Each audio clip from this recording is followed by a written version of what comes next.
Bismillahirrahmanirrahim. Assalamu alaikum students. Welcome to Sharati Public School monthly online classes. Let's continue the story which was about Mona Dadi's London trip. यानी मोना की दादी जो है वो London की सैर पे जा रही थी। 75 साल की उम्र में वो जो है दादी जो है वो एक बुज़ुर्ग खातून है, ठीक है। 75 साल उनकी उम्र है और इस एज में वो लंदन की सैर करना चाहती हैं। तो वो जब अनाउंस करती हैं तो सब हैरान हो जाते हैं, लेकिन कोई भी उनकी इस बात पर इस फैसले पर क्वेश्चन नहीं करता। तो आगे क्या हुआ? Though there was no need for Mona Dadi to give an explanation to her submissive and docile family, she still called her sons and gave her reasons for undertaking such an unusual journey at her age. तो क्योंकि वो उनकी दादी थी, घर की बड़ी थी, तो उनको कोई भी एक्सप्लेनेशन देने की, वजाहतें करने की ज़रूरत नहीं थी। और उनकी जो फैमिली थी सबमिसिव एंड डोसाइल फैमिली थी। सबमिसिव का मतलब क्या है? वो जो ओबे करते हो, फर्माबरदार फैमिली थी। और डोसाइल यानी कि खामोश तबीयत के थे सब, ठीक है। तो इस फैमिली के सामने दादी को वजाहतें करने की ज़रूरत नहीं थी, जो चाहे वो कर सकती थी, जहाँ चाहे वहाँ घूम सकती थी इस एज में। I want to see Aamir before I die. मैं आमिर को देखना चाहती हूँ अपने मरने से पहले।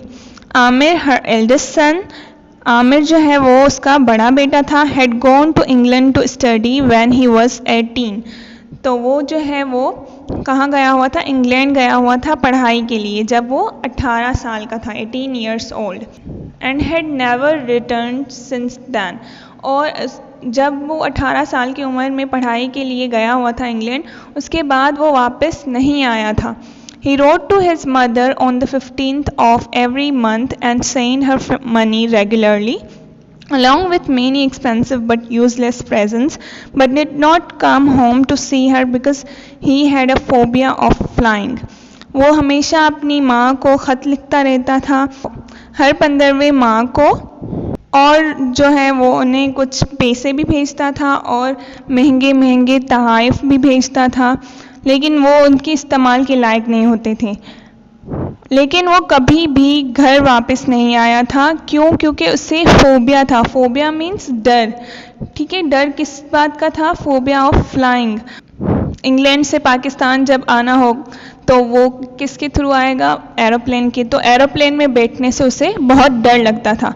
He had traveled to England by ship in 1948 and once he had landed there, after a traumatic and unpleasant journey, he never stepped out of the safety of the island for the next 40 years.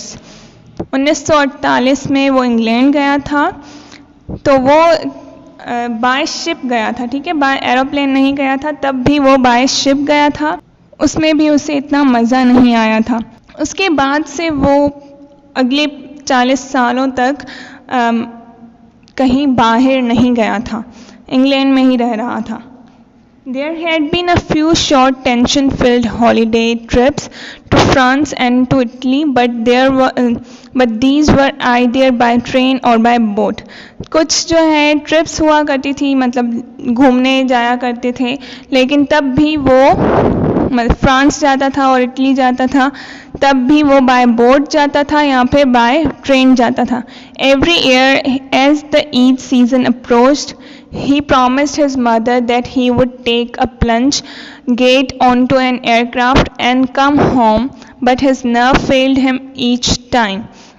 हर साल जब ईद का मौका आता था तो वो अपनी अम्मी से वादा करता था कि मैं इस बार आऊँगा, लेकिन जब भी वो एरोप्लेन के बारे में सोचता था और घर आने की सोचता था, लेकिन हर बार वो अपनी डर की वजह से नहीं जा पाता था।